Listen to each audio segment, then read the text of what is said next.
Bien le bonjour mes petites garces. Prêtes à remettre le couvert? C'est tant mieux, parce que j'ai ce qu'il vous faut pour cette période de Noël. Vous aimez la neige? Vous aimez les requins? Eh bien je vous présente Avalanche Sharks. Quoi? Et comment ça c'est un nom de merde? Mais parce que tu crois que ton prénom il est joli à toi? Sale race va. Alors critique pas les autres. Ceci étant dit, j'avoue que le nom du film laisse quand même à désirer. Hey Dédé, on n'aurait pas meilleur nom en stock pour ce film? Les Dents de la Neige? Ok, vendu. Donc, tout commença quand l'hiver s'installa doucement dans la nuit et que la neige devint reine à son tour.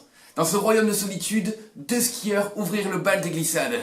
À côté de ça, la Croix-Rouge décide de tirer des putains d'obus comme si on était à Stalingrad, déclenchant, en toute logique, une avalanche. Ben oui, hein, quand on n'est pas le dernier des consanguins, on évite de tirer des putains de bombes en pleine montagne. Et alors, surgissant des profondeurs de...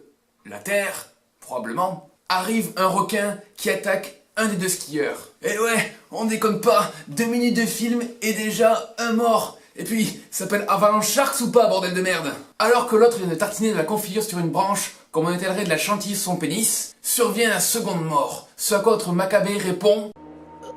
Ça pique un peu. Par la suite, après un générique dessiné par un enfant de 5 ans, entre en scène une jeune femme au jeu d'acteur rassurant pour la suite du film.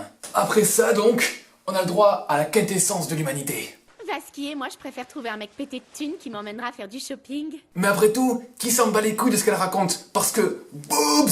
Boobs! Des boobs partout, putain! Mais pas le temps de s'essuyer qu'entre en scène la copine du héros. J'ai passé 2 ans à me tripoter toute seule. Et je voulais pas savoir ça. Même pas du tout. Viens, on va faire des trucs de grand. Des trucs de grand. Ça veut dire forniquer. Qu'est-ce que tu suggères? Que vous pratiquiez le coït. Des trucs? Comme quoi? Tu devrais le savoir, c'est toi le grand garçon. Bon maintenant ça suffit, ok? Ça fait 1 minute de dialogue qu'on tourne autour du pot. Je vais pas faire une chronique de 20 minutes sur du vide, ok? Alors on enchaîne. Qu'est-ce qui se passe de l'autre côté du scénario?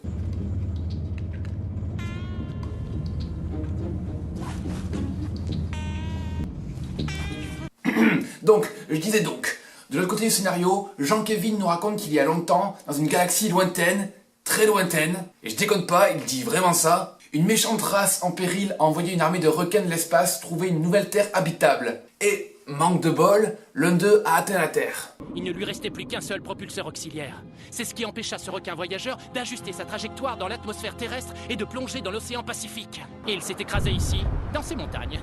Tu me diras, sur le papier c'est quand même pas plus con que Transformers, hein. C'est même carrément la même chose en fait. De retour à la montagne, un couple de filles veulent aller skier et... Ouais, on enlève le haut. Mais ces tétons vont être tout durs. Bref, elles partent skier sous les yeux du vieux pervers redneck du coin qui nous dit... Tu sais, il y a 50 ans, je leur aurais mis une belle branlée. Mais aujourd'hui tu vas devoir te branler tout seul, papy. Les revelà. De ce fait, le vieux part prévenir tout le monde du danger, sans se changer, ce qui fait qu'il est aussi crédible qu'un mec bourré balançant des obscénités racistes au bistrot du coin. Et un mois plus tard, le Marines, et accessoirement frère des 2 mecs qui sont morts au début du film, préfère aller jouer au docteur avec sa chaudière sur pattes. En même temps, c'est l'hiver, on le comprend, que d'aller chercher ses frères, disparus depuis plus de 24 heures désormais. Pendant ce temps, le Père Noël se fait bouffer une sirène, alors qu'il avait un putain de fusil d'assaut sur lui. Après, bon, un vieux poivreau bourré avec une mitraillette, c'est pas plus étonnant que des requins dans la neige. Ça reste l'Amérique après tout. Contre toute attente, le Marines a changé d'avis et va quémander de l'aide aux petits gros cons du secteur, concluant son discours par... S'il lui est arrivé malheur, I'll be back. Vous savez que si t'es un bon film, ça améliore pas le vôtre, pas vrai? De son côté, une blonde vient pour parler au shérif de la disparition de son cousin, et là, devant vos yeux ébahis, je vais laisser libre cours au meilleur dialogue de notre décennie. Mon cousin a disparu. Je me fais un sang d'encre. Il s'appelle Ross Hamilton. Depuis quand?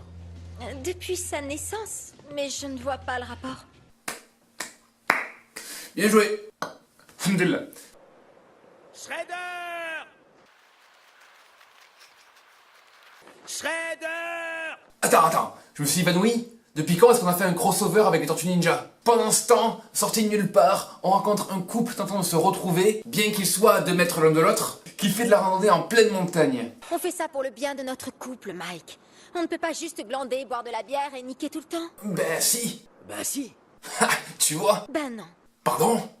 Hé, maman. Apparemment, on peut pas faire que boire et coucher ensemble tout le temps. C'est pas nous un vrai couple à ce qui paraît. Barbe. Barbara. Et qui surnomme Barbara Barbe, sérieux? À la limite Barbie. Ou Klaus. Quoi? Barbara. Elle avait déjà dit quoi? Et putain, c'est quoi ces boobs? Si t'arrives à me rattraper, je te ferai une gâterie. Une gâterie. Attends, pause. C'est quoi cette excroissance sur son cul? Elle s'est chiée dessus, on est d'accord. Ça ou elle a une queue. Réfléchissez avant de vous engager. Et pourquoi les mecs pensent toujours sexe quand nous on dit truc? Peut-être, et j'ose avancer une hypothèse sur ce coup-là, que il pensait ça parce que tu lui as promis une gâterie s'il te rattrapait. Et que tes boobs déferlaient hors de ton gilet comme un tsunami sur les côtes japonaises. Tu m'aimes? Ça va pas recommencer. Mes seins? Ouais, très. Alors dis-le. Pauvre type, je me casse. C'est être un pauvre type que de préférer une femme que ses boobs. Je comprends plus rien moi, on n'est pas censé, pour vous contenter, faire semblant de préférer votre mental à vos seins normalement. Je perds mon temps, je sais même pas si tu préfères mes seins ou la pointe de mes seins. Et mes fesses, tu les trouves jolies, mes fesses? C'est mort. J'en ai plein le cul. T'es qu'un sac à merde. Je te méprise. Je suis confus. Continuons pour voir où évolue la conversation, peut-être que j'ai biterai quelque chose pour une fois. Ok, on abandonne toute intégrité vis-à-vis du jeu d'acteur alors. Mais peut-être se passe-t-il de meilleures choses de l'autre côté de la montagne. Allons voir ça. Ma lune, il a bouffé ma lune. Ok, ça suffit, moi j'arrête là. Des requins, mec, des requins, quoi. Ils sont sortis de nulle part et ils en ont fait qu'une bouchée. Non, deux. Ok, j'avoue, cette blague m'a fait regagner leur respect. On continue. Pendant ce temps, la blondasse du shérif arrive et le Père Noël la met au jus d'orange à propos de Stockholm, le requin de la montagne et capitale de la Suède. C'est Stockholm, ça, connard. Ah bon? T'es sûr? Ouvre un dossier au 27 avril, il y a 25 ans. Quoi? Écoute, ouvre-le. D'accord. Je ne sais même pas ce que je cherche. Ben, un dossier. Datant du 27 avril d'il y a 25 ans. T'es con. La meuf explique que ses parents ont été tués ici il y a 25 ans et que depuis, elle mène une enquête. Au cours de ses recherches, elle est tombée sur une vieille légende indienne. Un mythe des Indiens d'Amérique dit que des requins ont remonté le courant d'une rivière et ont rejoint un lac créé par un grand esprit. Attends. Quoi? Tu sais que ce sont des requins, pas des saumons. Donc ça remonte pas les fleuves. Et puis, même sans parler du fait qu'ils ne remontent pas les courants, ça reste des requins. Et les requins, ça vit où?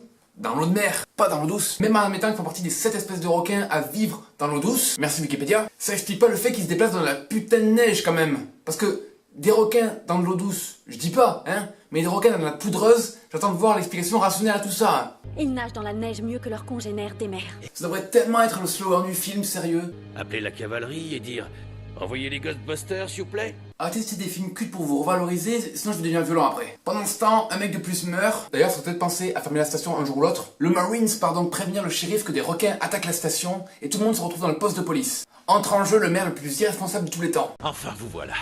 Shérif, qu'est-ce que j'apprends? Vous fermez les pistes. On a 5 disparus, monsieur le maire. Quelque chose ne tourne pas rond. Et je n'ai pas encore bien compris ce qui se passe. Cette ville vit grâce au domaine skiable des monts Mamos. Avec le réchauffement de la planète, la saison de ski est plus courte d'année en année. Ce week-end est notre planche de salut. Les deux mâles alpha partent donc avec la blondasse à la recherche des requins. Le chef se fait relever de ses fonctions par le méchant tour du cul, un mort de plus, blablabla. J'ai l'impression qu'il se passe rien dans ce film. Ce qui est paradoxal parce que il y a un mort toutes les 5 minutes, mais elles sont traitées de manière tellement aléatoire qu'elles en deviennent aussi plates que la poitrine de Nathalie Portman. De l'autre côté de la station, le mec du début, qui devient de plus en plus en chien à chaque minute que Dieu fait, drague en racontant la légende du requin à qui mieux, en espérant pécho avec. Elle nage? Sous la neige? Moi je dis c'est pas possible. Enfin une parole sensée, bordel! Seulement, cette fois, l'histoire des requins de l'espace a été remplacée par une histoire de ruée vers l'or qui a mal tourné et qui s'est finie par l'invocation d'une armée de requins par des prêtres indiens vaudous. Nonobstant ceci, notre chaudière de service a largué le loser des montagnes pour se prostituer pour une course avant de se faire bouffer avec le gagnant. Vous voyez ce que ça fait de vouloir commettre le péché de chair avant le mariage? Le requin est affamé et devient de plus en plus gratuit, enchaînant massacre de bombasses, de chiens, et finit par tuer 2 autres bonasses dans... un jacuzzi? Attends, quoi? Bon, c'est sans importance. Puis, il tue un skieur. Monsieur le shérif, une réaction? Une impression?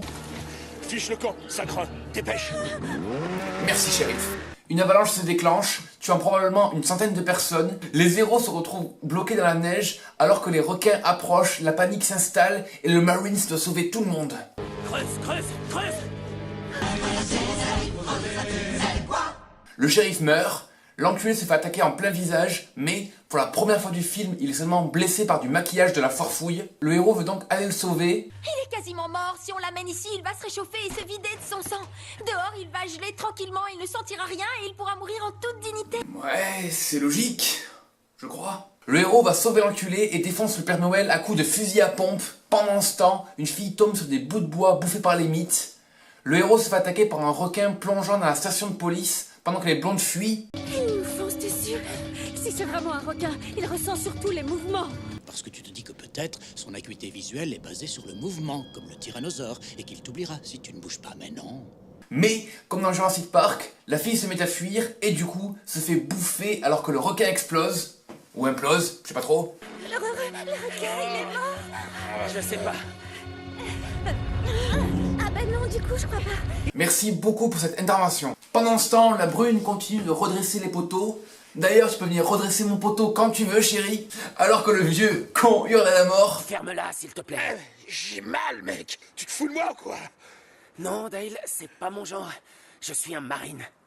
On enchaîne. Ils se font attaquer, le connard meurt, alors que la fille au gant de requin, pourquoi pas après tout, c'est pas le truc le plus con que j'ai vu dans ce film, finit de redresser les totems, conjurant la malédiction. Puis, la copine du héros, alors que les 3 survivants partent en voiture, dit « Ne te retourne pas. Te retourne surtout pas. Et vous pensez que c'était la fin, hein? Vous êtes cons. Apparaît Mars, la belle, la fondante, celle qui vient et repart. On y voit donc Wall-E sonder l'horizon et tombe sur un requin. Et fin. Donc, le pervers avait raison. Les requins sont bien des Transformers de l'hyperespace. Super, merci pour l'histoire. Tu devrais écrire ou carrément faire un film. Oh, merci ma couille. Donc, sur ce, abonnez-vous à la chaîne pour ne pas louper mes prochaines apparitions dans les vidéos de l'autre con. Et je vous dis à demain, requin. Le nanar vaincra. Tu t'es fait larguer comme une merde. La la la la la la. T'as deux. Tu veux jeter un sort à ton ex? La la la la la la la la. Est-ce que toi aussi, tu te réveilles le matin? Avec ce goût amer, d'amertume de chagrin. Oui, je me réveille le matin. Est-ce que toi aussi, tu te demandes parfois ce que tu fais là, pourquoi tu fais tout ça? Tous ceux qui sont amoureux, tapez 2. Tous ceux qui ont du chagrin, tapez 1. Tous ceux qui sont à mal à l'aise, tapez dièse. Si l'amour t'a fait mal, tapez étoile. Je suis mal à l'aise. Cette chanson est nulle. Et tout le monde le sait. La la la la la. Fin de tournage. On the cold of winter, still break the glass of my knee.